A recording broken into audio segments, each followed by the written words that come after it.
right, welcome everyone. We're Semblance of Sanity. I'm Caleb. I'm Jacob. And we're here for Land of the Lustrous, episode 5. Oh Phos my is god. in a pickle. Phos is in the ocean. Yeah. And is broken. Uh-huh. In the ocean. Mm-hmm. And the Lunarians sided with Ventricosus to make a deal in For exchange. Aculeatus. Yes, in exchange for Ventricosus getting Aculeatus, her brother. Right. They get Phos. Mm-hmm. Which I think it's more of just a thing of just grab a, Like grab one of the gems. Yeah. Uh-huh. Yeah. And it's like, there's so many things crazy that can go wrong here, but also And have already kind of. But yeah. Yeah, but also I feel like we're now moving the story in a direction that I was thinking it was going to go with regards to the story moving into the water and things that can things that can happen there that are crazy. And one, you were also saying, yeah, let's have Phos maybe get, captured and see like the Society of the Lunarians potentially. Right. This might be the point where it's just breakneck speed from here on out. Yeah. So y'all, this is chaos. Mm-hmm. Let's just get into it. All right, everyone, we're gonna start the episode in 5, 4, 3, 2, 1, now. Hey. Crap.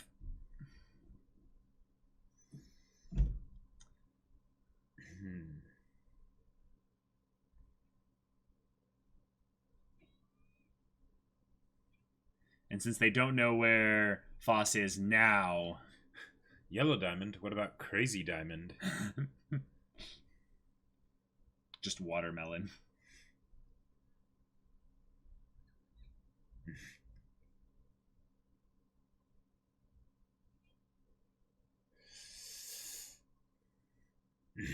That's impossible. Jade. Yeah. Jade. No, that, no way. Ah!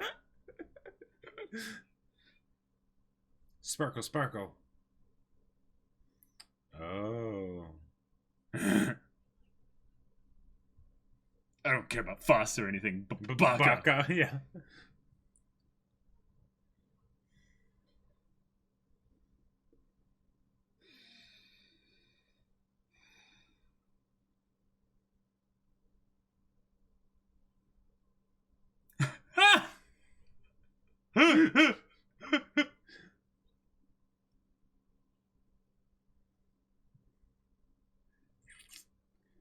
A task?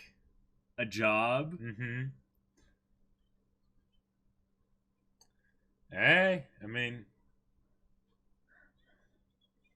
And if this is happening concurrently with them leaving, you can have Shinobar come in and save Phos. Oh, crap! Oh, boy. I hope they got all the pieces, because it doesn't look like they got all the pieces. Sergeant Dan, you don't have any legs. This is a problem! Yeah. Just a bit.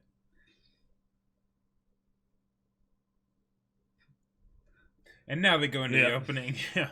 I was about to make a joke from Legend of Korra. Oh, I feel all spirity, because, spirit, flesh, and bone. Yeah. Or flesh, bone, and spirit. Itare, itarayota, sono, iro.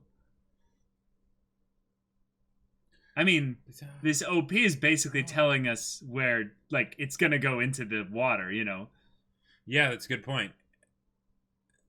So then... Countless breaks.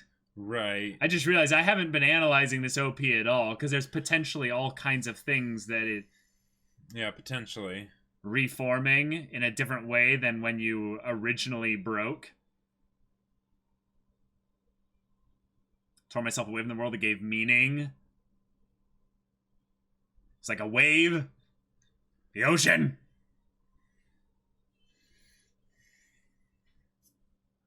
Right. Shinobar. Mm-hmm. It's constant dream where I change all the fragments containing people Maybe combining? Oh, it keeps me together. The fragments keep... I love the symbolism in this show. Even if I'm pulling symbolism out of things I'm not supposed to, I just... Whatever I'm... it's so good.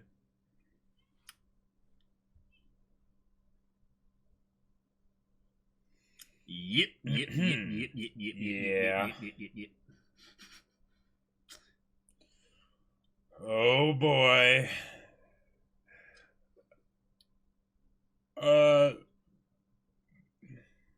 Oh.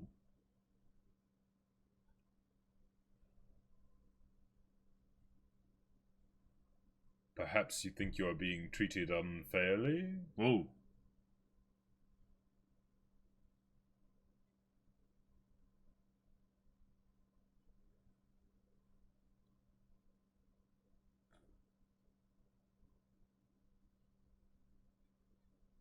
Wow.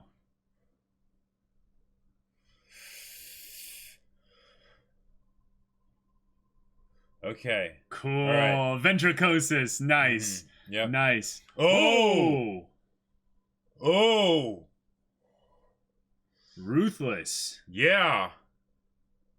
Do they have a means of even talking to each other? Because they seem to be exchanging some kind of...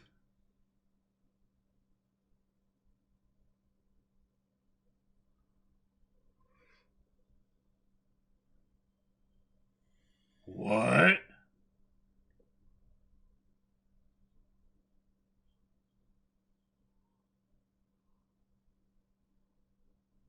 Is this Aculeatus?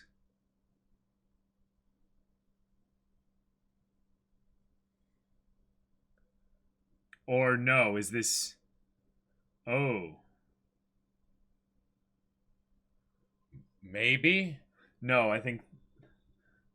Or...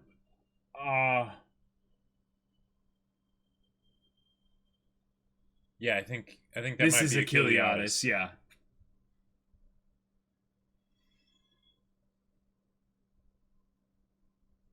Mitty. Big gel boy.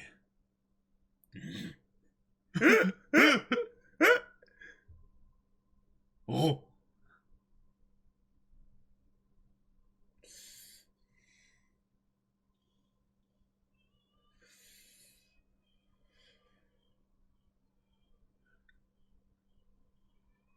Whoa, whoa, whoa. Whoa.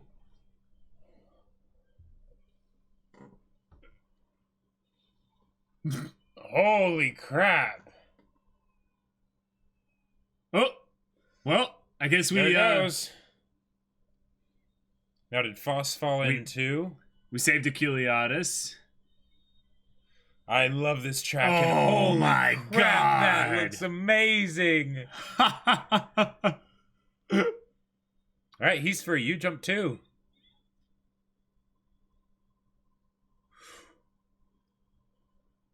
Whoa. Cause he's back in the water. He's at full strength. Oh. Oh. Oh, that's not good. That's how fragile Phos is. Yeah.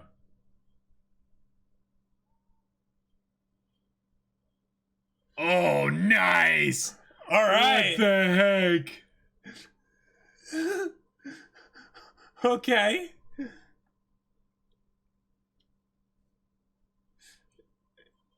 I recognize the voice actor for Aculeatus. Is it maybe Kilwa?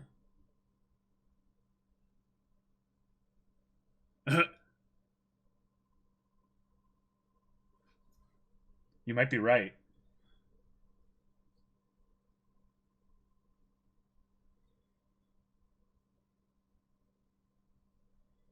All right.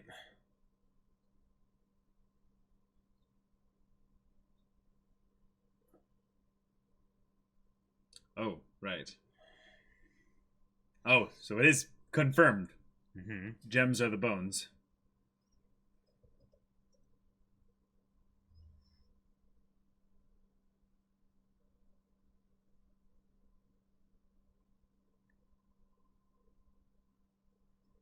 What would happen?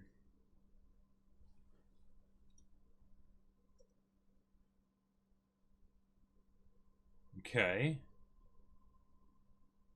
There's so much information being like enforced or reinforced here.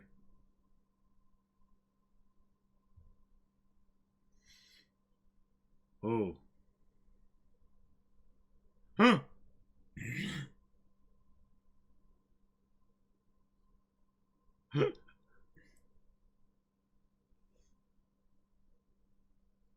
Oh.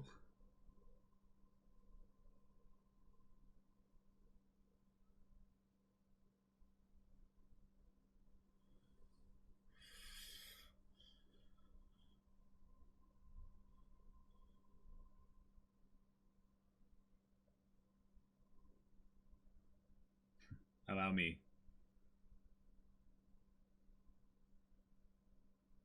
Aww.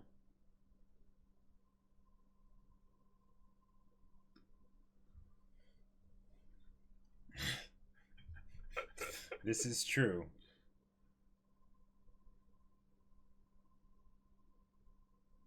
Oh, Phos. Yeah.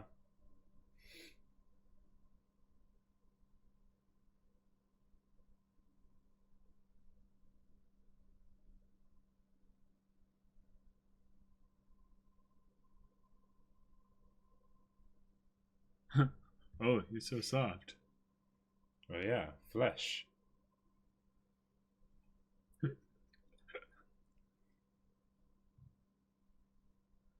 I like this one.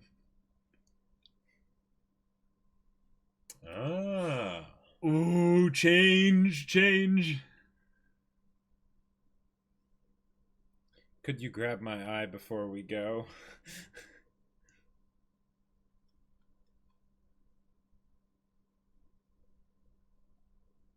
Grabbing those barbs. Why? Weapons, maybe? Just in case, or... I don't know. Oh boy. Well, they're gonna make an expedition. Yeah. Adamant really cares about Phos. I think it's that they're all valuable. And Precious he does gems. And he does have that father kind of guardian. Oh, he's not even going.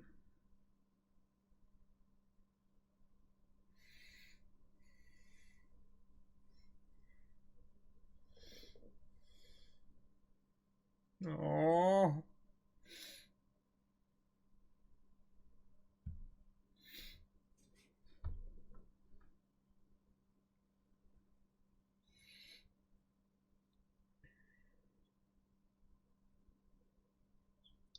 Oh, this music. I know. Combined with ah.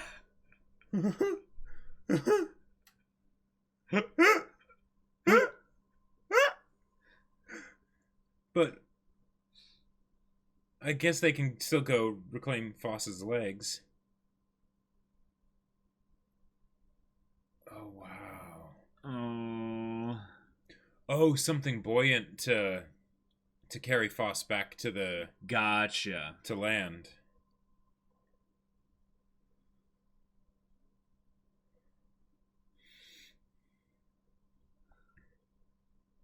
Oh. Wow, that shot. It's so beautiful. Wow. Holy crap.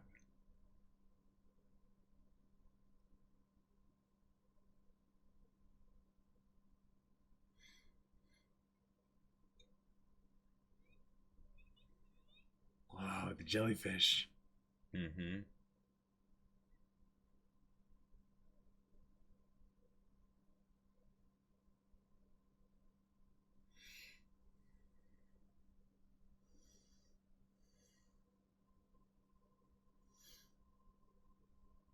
Oh.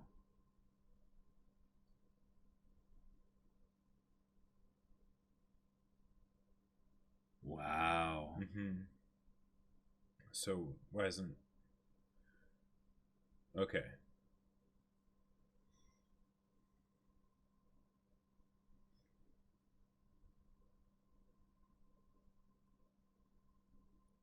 That's a promise. That's a promise. Maybe you already have. Hmm.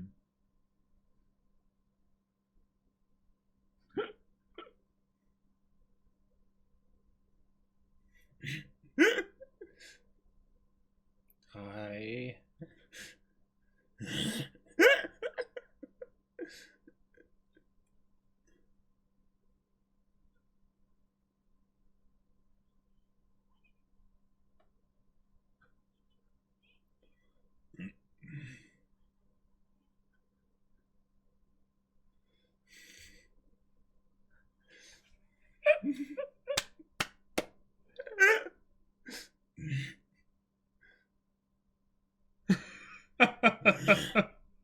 Oh.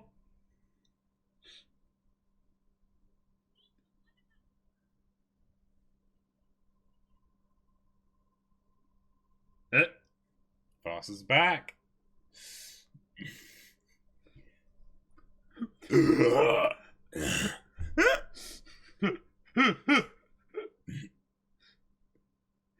He is angry.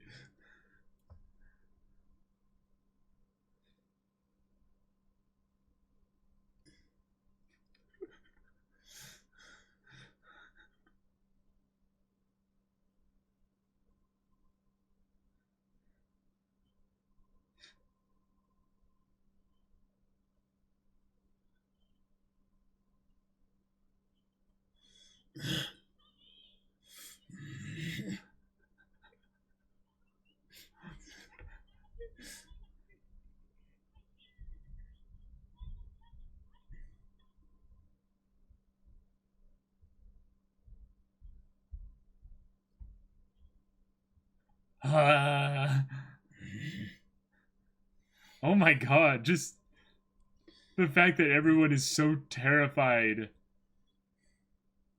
Whack.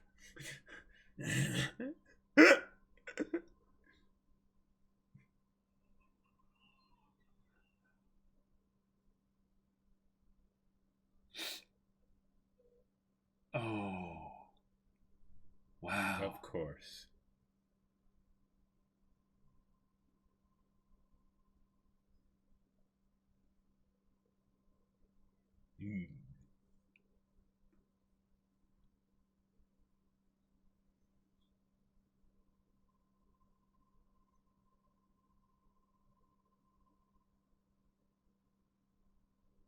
Okay. Okay.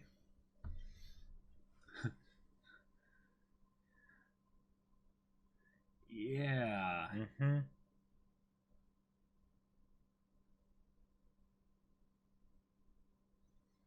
Oh. Interesting. Huh.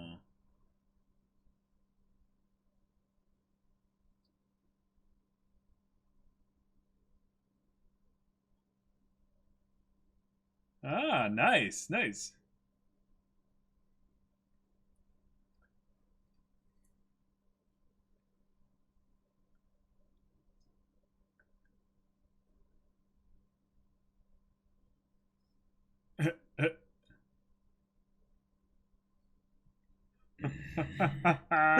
Oh, pause.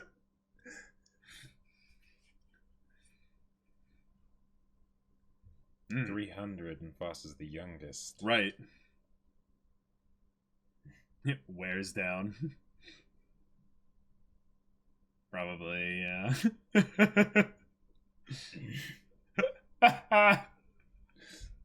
Oh.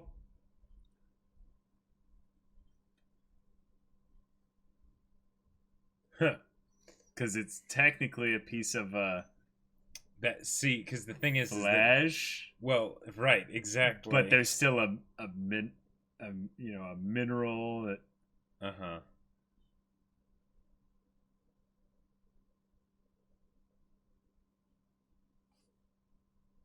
Oh.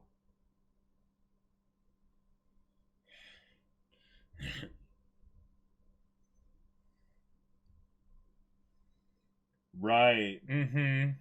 But that means there's potentially inclusions in those, and maybe they'll talk to each other. Right. Oh, what? Whoa! Oh, whoa! My God. That looks so cool. That is awesome.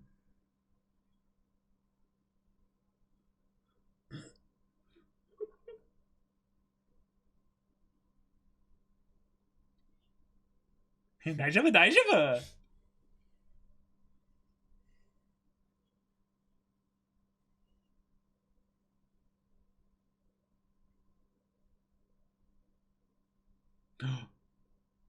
Phos forgot. Whoa. Uh-huh. Dang. A third, though. Now there just needs to be 1/3 more swapped out. And then Phos will be human.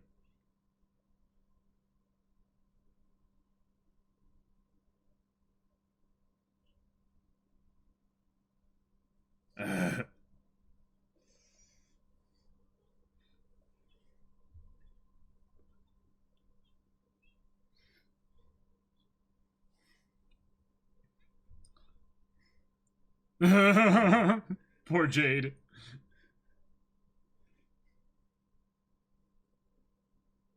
But what do you really remember? That is such a cool look, though. Nope. No, they look awesome. Freaking awesome.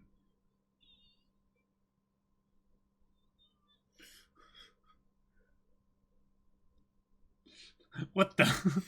Such a cool butterfly thing, whatever, just flying through there.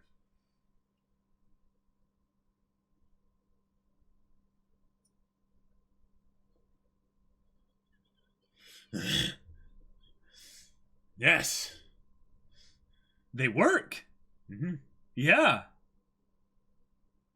Whoa. All right. Thinking about Shinobar. Yeah. Made it. Okay. Upgrades. Yep. Oh. Oh. That is such an amazing shot. Ah! I'm trying to sleep. And then Phos flies through there. Yeah.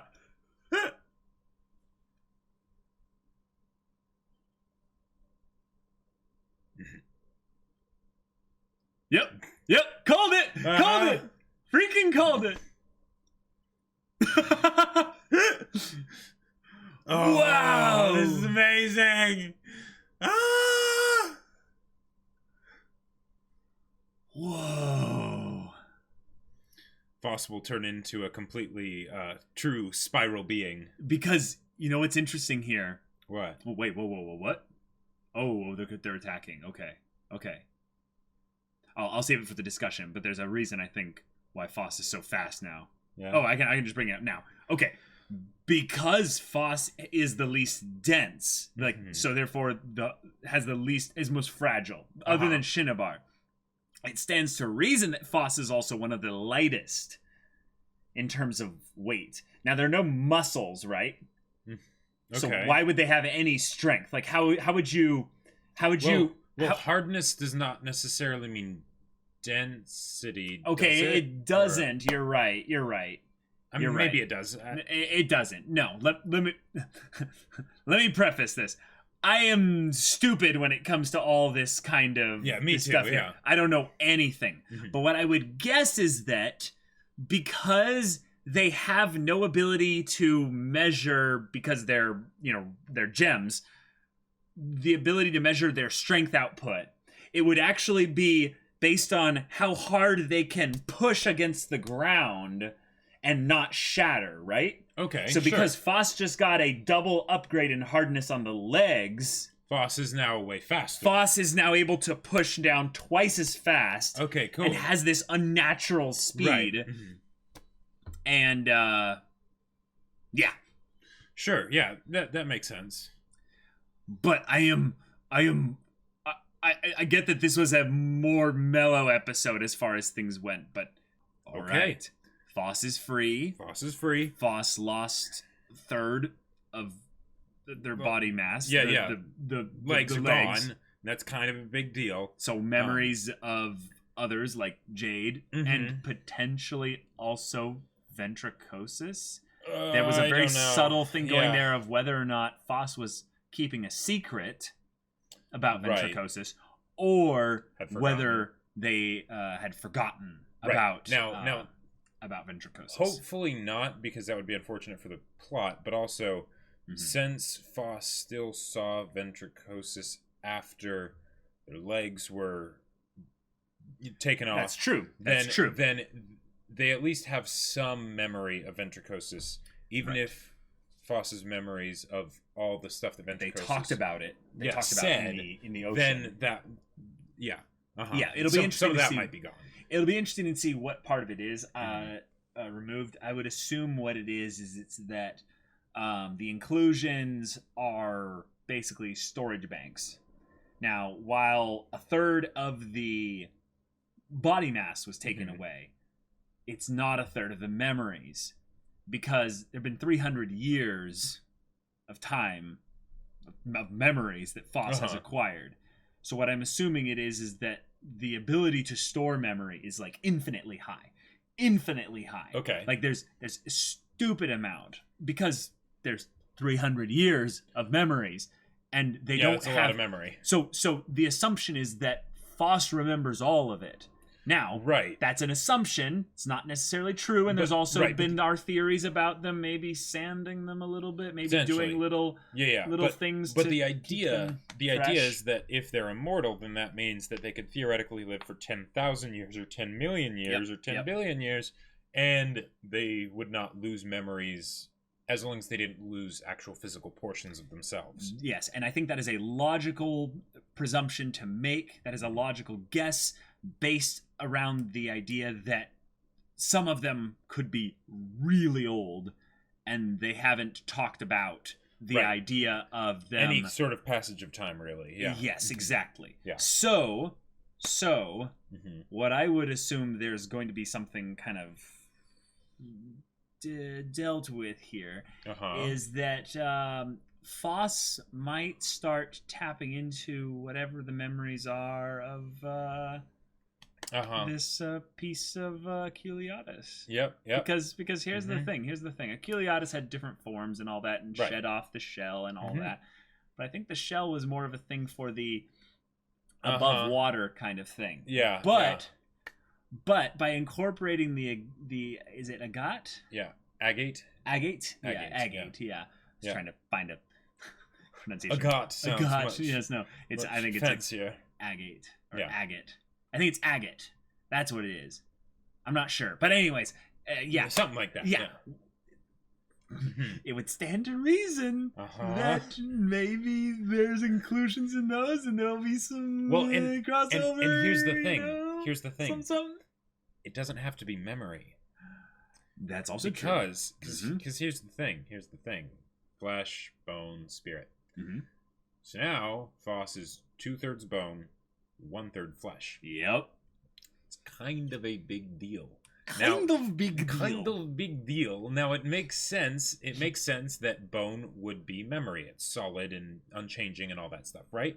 You know, sure. Yep. So then whatever's stored in the third that is now flesh doesn't have to be memory. It could be, and that could be a great way to communicate more plot stuff and everything. Well, there has to be some kind of crossover between those three parts, the flesh, bone, and spirit. But it could be something different. It might also be the speed thing that I was trying to explain in there. It might just be the physical, ability. Yeah, But yeah, what did you think it was? Well, I don't know. I don't know. You're like, there's going to be something. But the idea else, is that basically, like Phos, because with Phos at the beginning of the show being the character that's sort of like, not good at anything, no talent, no, whatever. Right. Then the immediate thing that comes to mind is that this is going to be the story of how Phos ends up actually being very useful, very important, and very, very special. Yes. I agree. So the fact that Phos now has begun to basically do a merger with one of the other three components that humanity like split into. Is Phos going to revert to being human? Is Phos going to become something else entirely? Like, because now I'm waiting for when Phos gets a third spirit. You know, like the Lunarians. 1/3 spirit, basically. Yeah, exactly. And then it's 1/3 of each. And what happens then? You know, do stars align? Is there some sort of crazy transformation that happens or whatever? I don't know. But I think that if they did that, the main thing that it would be, I would say, for is the whole thing of exploring what the inclusions are. Because while we understand what they mean for the plot and the story, what they basically the role they fulfill at the most base level, what they mean for this world, I feel like they're the thing that's the many things. Yeah, but I feel like they're the things that are the closest already to the spirit side of things. The gems? Or no, the inclusions. Oh. The little pieces of souls, potentially, that are basically just within them. The idea that there's, like this is something that I've been, like hoping they go into since the beginning of this show, telling us this. The idea that there's a bunch of people within all of them, and they're all like little fragments of them, so of course they don't have identity because there's not enough of them. But if you put them all together, there's something that comes out of that, and that's basically just probably the amalgam of all those souls put together. It's very Full Metal Alchemist, you know, kind of thing. But I just had a crazy crack theory. I like it. Go for it. Like looked in the future and saw it. It's good. What if Adamant is a Lunarian? It seems a bit too well, I think we've already discussed this in the past. Oh, have we? Yeah, and I think him specifically being a Lunarian. Well, I think more of what we discussed was that Adamant. We discussed a theory a while back of Adamant being a Lunarian that stole a bunch of them and has basically created. Well, his own I get the whole thing of him stealing. Society. But did we actually talk about him being a Lunarian potentially? I think so. Oh, I think so. What was your extrapolation beyond that? What was your thing beyond that? There was the whole thing of just that, like, he looks kind of like them in that he doesn't look like a gem, so it's the whole question of what is he, since we have these other three. So they're all painted. Right. I guess. But, and while I would say that... But then I guess the question is, like, what is Adamant's, like, what is his, you know, composite form? But... Adamant... So just rock? Like, I mean, it's more point of saying, like, he's... Yeah, I suppose it could be. Yeah. I suppose it could be, but yeah, no, okay, I guess it starts to break down, but I feel like the thing that we're trying to, well, one, he's heavy. Yes. Big boy. Big boy is not just thick boy. Right. He's heavy boy. And heavy boy, strong boy, I would say it would be more interesting to find out that he is in contact with others, basically. Sure, yeah, totally. Through his meditations and whatever we saw from there. And worries about dreaming. Which, by the way, I just realized, when we were, studying the OP a little bit more than usual, because in the first few episodes we were just like, enraptured with the beauty of it. Now I'm looking at it a little bit closer, and they mention actually dreams, change, fragments. They show basically faces in every little fragment and stuff, and that represents, I would say, all the gems and how they're unique and different, and there's so many of them in their uniqueness that there's many variations and stuff. But I get the vibe that this story is actually going to be about change now, because you think about a rock, a solid thing, it is unchanging. It's it's interesting there. Oh wait, here's another thing I just realized that they're bringing up a really big point of, with the whole thing of flesh, bone, spirit, Admirabilis, gems, the Lunarians. They told us straight up that the gems are the bone, basically. Right. So they just call them bones, which is crazy. But there's 3 states of matter as well: solid, liquid, and gas.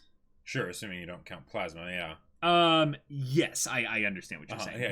But the 3 primary states of matter. So then Lunarians are gas, the Admirabilis are liquid, and the gems are solid. Right. Okay, makes sense. Yeah. So yeah, I would say that we're looking at a story, which, I mean, that's something what changes. Matter doesn't. Yes, it can change forms. Absolutely, matter can change forms constantly. So I'm thinking about your thing about adamant, and while adamant in the name basically almost sounds to be unchanging, right? That I feel like is where the antagonist thing we're sensing is going to come to play here. Right? Yeah, exactly. Is that Phos represents the change and is now literally not like that. And now is literally a showcase of the change. Yep. And they didn't even fully cover the agate with makeup. I think that's very visually intentional. The idea that they are separating also already, that Phos is now not really one of them. Yeah.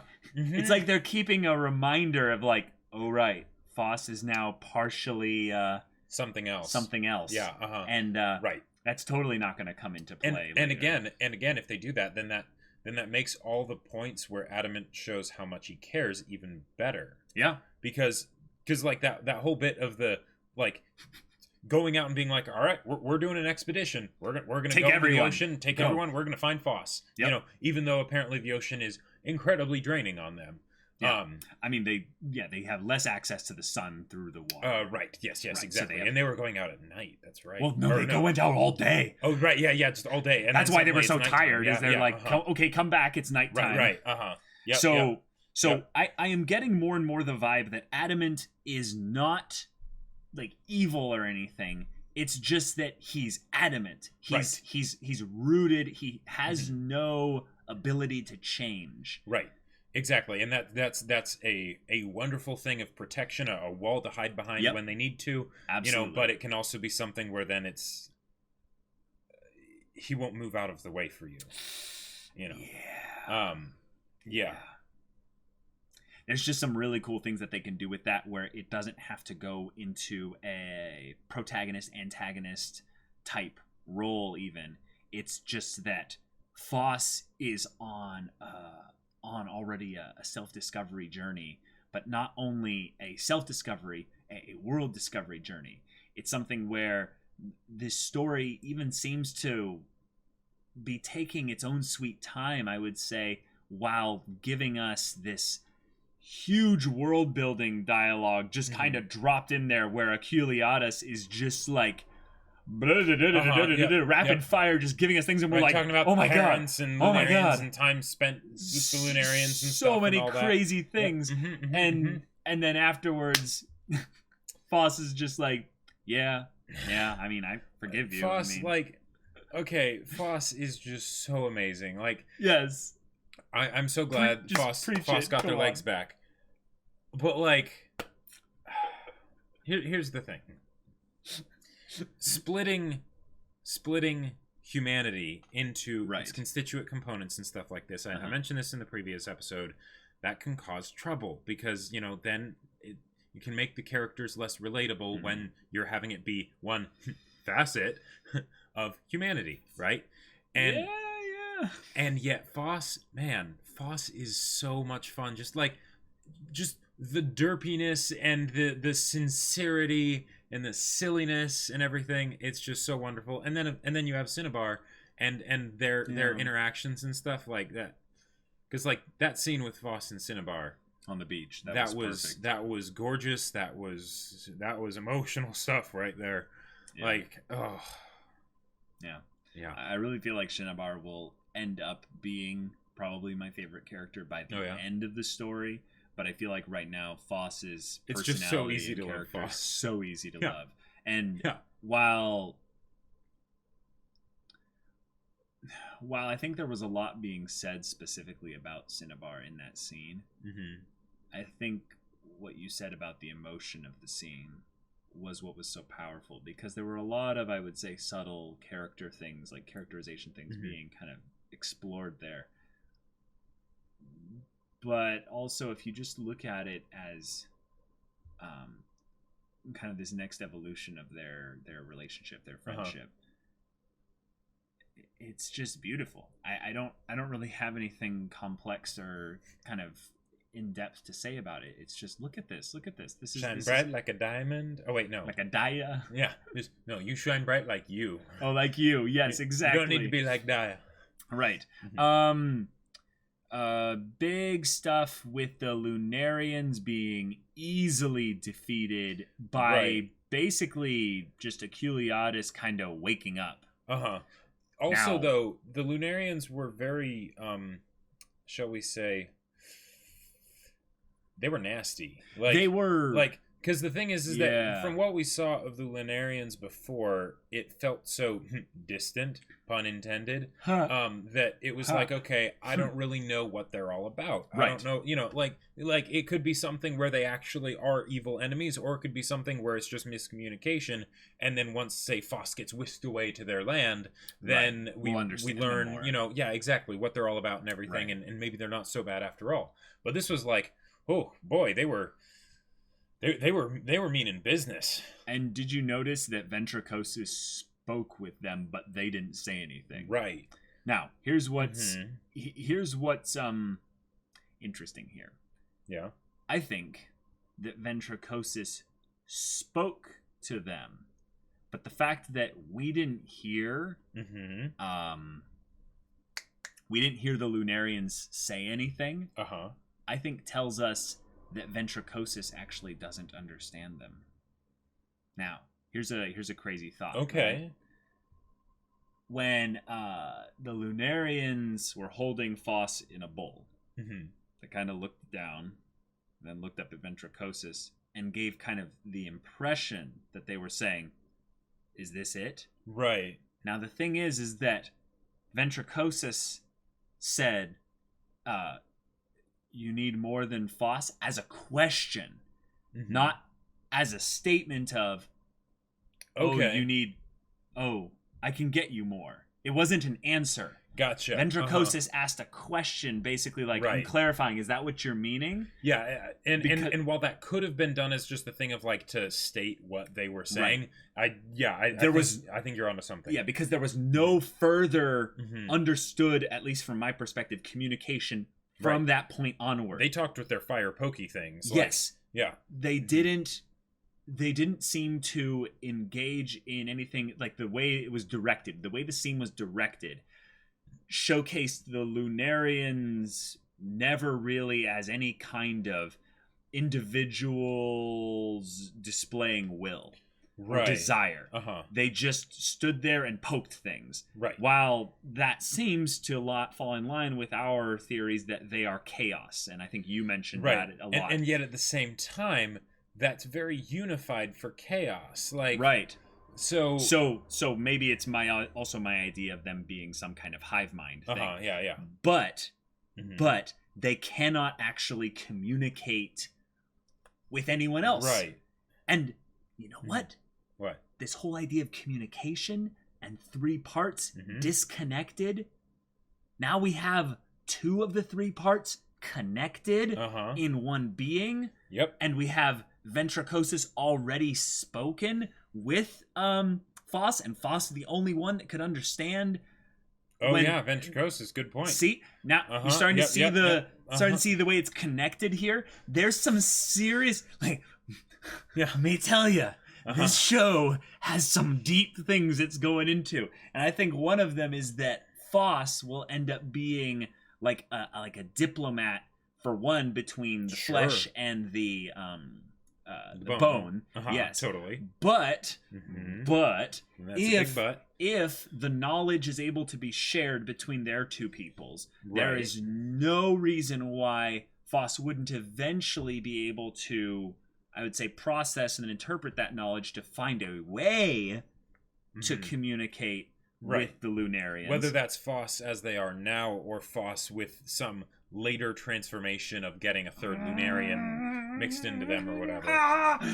The more Phos becomes like the humans of old, the more Phos will be able to connect with the other parts that are needed to become. So do you think human? Do you think they will revert to being human, or do you? Because they brought this up. They were like, maybe there's some new better thing we could turn into or whatever, something along those lines. Yeah, I think it's gonna be something like that. I am leaning far away from the idea of them going back to the old. Right. I don't think they're going to do that either. Right. If you think about change, change means in some ways a rejection of the old. And that's why we think there's going to be conflict with Adamant. Yes. Yeah. Yes. While Adamant, I don't think is going to remain in conflict forever. Right. Hopefully not. Yeah. Probably not. I would say primarily because in some ways, I think the story is going to shift locations eventually. Because again, I bring up the whole idea of the ocean, and they brought up the whole idea of an expedition, even if it was short-lived, into the ocean and all that stuff. Like leaving the island is on the table now. Yep, like that's a big deal, especially if we have an alliance with the ruler of the Admirabilis. Yep. So they could guide them. They could end up creating some kind of. They need to build a community. Boat. A boat. A boat. A submarine. They're immortal stone rock gem beings. So you're saying even if it takes them a long time, that's okay. I suppose. Hey, apparently grass boats are a thing and they have plenty of grass. So, Nice. Yes. Yes, this is true. Big thing, I would say, with the encyclopedia being called off. It's basically the punishment that Adamant is willing to dole out or give out. But I do find it oddly chilling. It's kind of in that way of the Made in Abyss kind of vibe. Remember in Made in Abyss early when they were so like, oh, you're gonna get punished and like hung up for like public humiliation, and we were like, what the hell? Yeah. Like, and we looked at all the torture devices or whatever that was in that one room. This is kind of that same thing where you have them the canceling of an encyclopedia. Well, no. The idea that they're immortal, they can break and be reformed, right? But Adamant has apparently in the past, because it's been a long time, been prone to emotional outbursts of anger where he shatters the gems in his frustration. Yeah, that was... And the fact that they are all like, no, Doctor, if you're shattered, we need you to put people back together. They were genuinely afraid. And they that passed Adamant it off as comedy because of like, oh no, blah, no. And then they moved it into a sweet moment of Adamant, like, like being like... But yeah, we can't forget that happened. But that was something that was brought up. So and here's something that I find to be a little bit interesting. Adamant, right, Adamant is somehow, I would say, different, right, but also similar. I would not to be to the gems, right, but the idea of Adamant losing control in that way seems like something where Adamant has been working a job for a long time. Yep. And it started to fray him at the edges. Potentially. And I would say the idea of him being the oldest one there and maybe being the one who's trying to rebuild some kind of society. I'd say I would not be surprised if he was already a trifecta of all three. Like, you're going that route. And just make up over it. Like, okay. I mean, he could be something else too, but I was going to go the route that he's 50 or 100,000 years old. And the thing is that he's the one that's been needing the memory wipes because he's been going crazy trying to establish this and stuff. But at the same time, because he's so old, he doesn't want to give up any of his memories because that knowledge is power and all that. Okay, right. and he's attained some sort of Zen state because he's so old.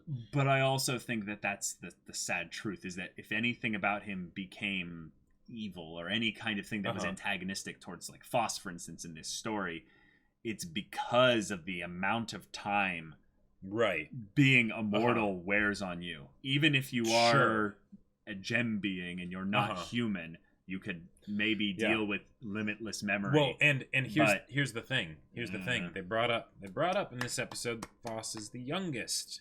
Right. Phos is also the most chipper. No pun intended. I mean, Phos is just Phos is Phos, right? Phos is Phos, yeah. But there's other chipper ones out there. Phos's personality is quite the personality, right? Yeah, but there's other ones that are chipper. Yeah. But I'm just saying, Phos being the youngest, that could be nothing, or it could be reverse foreshadowing by showing what the youngest is like. Then maybe you could take a reverse extrapolation of that for the oldest. Right, and we have to assume that Adamant is the oldest, but it doesn't... Right, it doesn't have to be, but I mean, I'm guessing, you know. If there was another one that was older than Adamant, I'm guessing that would have been concretely established and they would have been introduced as an important... Yeah, I don't think it's relevant who the oldest is at this point, but I think you're right that if they want to have that be a plot point, they will have to bring it up. Right, at some point. And if they wanted to do that angle with Adamant, they could because of that. They don't have to. I feel like with Adamant, they're doing a great job of showcasing the contradictions, right? You know, which is interesting for someone with the name of Adamant, right? Yep. Because with that, I think solid, one thing, and that's all it is, right? You know, simple in that sense. Right. But they're doing this, and it's like, okay, so which direction are they going to take? You know. Yep. Who knows? Was there anything in what Aculeatus said that struck you as particularly like, ooh, we need to dive into that? I mean, they were with the Lunarians at one point. And yeah, I mean, that's it. I feel like that information is kind of self-explanatory in the things that we would theorize about, you know, like it's like, okay, that's something that they're going to have to go into and explore and things like that. Right. But as for like specific details, we're kind of in the dark until they decide to open it up a little bit more. Sure. You know?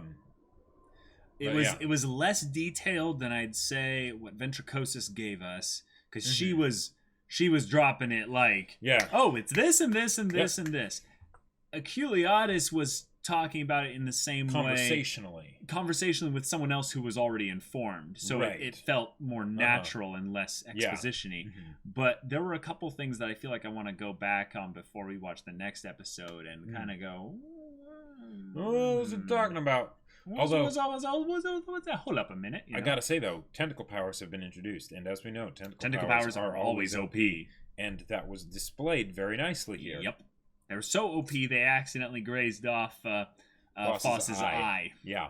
Just it was nothing. Nothing. But man, okay. Last thing I got to say about this episode, Phos's legs look awesome. Phos's legs look like they amazing. So awesome. I was aghast. I was. Your mouth was agape. You know? Agape, yeah. No, it's not the same word, but whatever. It's close. It's close. It is. But yeah, there were also some new tracks introduced in this episode. That were so good. Were holy god tier in terms of epic. One was, I believe, Aculeatus' theme, or whatever they did for when Aculeatus was getting free, which was crazy. And then the whole bit with Shinobar. That was Phos, and it was just so good. Okay. No, but like that was good stuff right there. Yeah, it filled my kokoro. It was very sweet. Yeah. Very sweet. I loved the comedy with the doctor just having a conversation with Phos, not cluing in that for a long time the one they've been looking for is right there, because that's one of the Phos is just like, yeah, you know, and my bad. I like. Shinobar didn't tell the others. Like I get that Cinnabar is very standoffish, you know, and doesn't like interact with people a bunch and all that. Totally get that. Totally get that. And it could just be that socially awkwardness, whatever. Doesn't want to hurt them because of the poison and all that. Yeah, but Cinnabar could have just been like on a hill and been like, by the way, guys, Phos is back. I put them in the building. You know, they need to be fixed. It was something where maybe in some way, Shinobar was doing Phos a favor. Sure. Since Phos wasn't supposed to have gone out into the ocean in the first place. Yeah, exactly. Yeah. But yeah. All right. I think that's it for this episode. But there's so much in this show. I am swiftly moving into like crazy fanboy with regards to like I want to analyze the crap out of this show. It's almost like you can look at this show from a billion different angles, and every angle you look at it gives you some different kind of perspective on it. That hurt my Kokoro. Okay, so y'all, thank you so much for watching this episode's reaction and discussion. If you want to see the next episode's reaction discussion right now, go check out the link in the description below for our Patreon. You can get on early access there. You can any level support gets you access to our Discord, where you can chat with us about stories, about Land of the Lustrous, non-spoilery, of course, or just hang out and do whatever. So if any of that interests you, we'll see you there. But until then, we're Semblance of Sanity. I'm Caleb. I'm Jacob. And we'll see you all next time.